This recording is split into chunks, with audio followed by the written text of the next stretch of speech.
Jeshi la Polisi Tanzania lingependa kuwajulisha wananchi na wadau wengine kuwa hali ya usalama nchini ni shwari.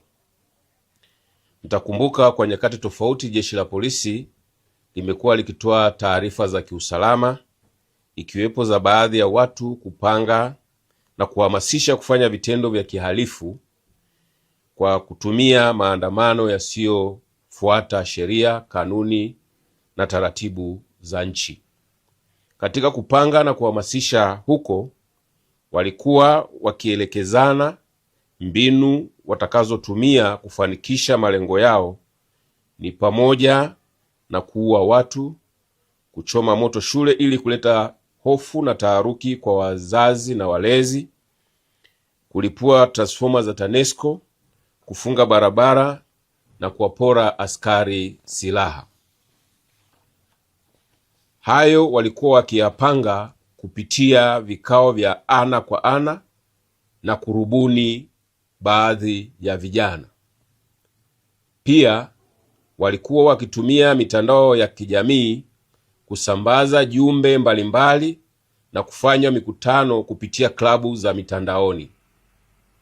Kutokana na hali hiyo, jeshi la polisi kwa kushirikiana na vyombo vingine vya ulinzi na usalama walifanikiwa kuwafuatilia kwa karibu sana na kufanikiwa kukamata baadhi yao, na idadi yao tuliitangaza Julai 9, 2026, na kati yao wameshafikishwa mahakamani kama tulivyotoa taarifa tarehe 26 mwezi wa 7, 2026, na wengine bado wanaendelea kutafutwa. Tunawashukuru sana wananchi kwa ushirikiano waliouonyesha kwa namna walivyozingatia maelekezo na kutokufuata au kushiriki katika vitendo vya kihalifu vilivyokuwa vinapangwa na kuhamasishwa. Kitendo cha wananchi kuvikataa vitendo hivyo, ndiyo maana tunaweza kusema leo nchi yetu ipo shwari. Kipindi ambacho tulikuwa tunapitia wakati huo wa baadhi ya watu waliokuwa wanapanga na kuhamasisha vitendo hivi vya kihalifu, jeshi la polisi tulikuwa tukipokea taarifa kutoka vyama mbalimbali vya siasa na baadhi ya waheshimiwa wabunge wakitoa taarifa za nia ya kufanya mikutano ya hadhara na vikao kwenye majimbo.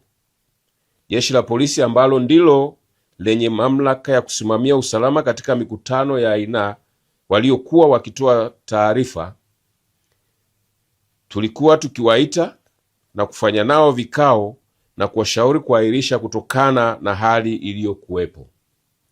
Kutokana na hali ya nchi kuendelea kuwa shwari, jeshi la polisi litaendelea kupokea taarifa za nia ya kufanya mikutano. Hivyo wenye nia hiyo waendelee kuwasilisha taarifa kwa wakuu wa polisi wa wilaya kama sheria inavyoelekeza.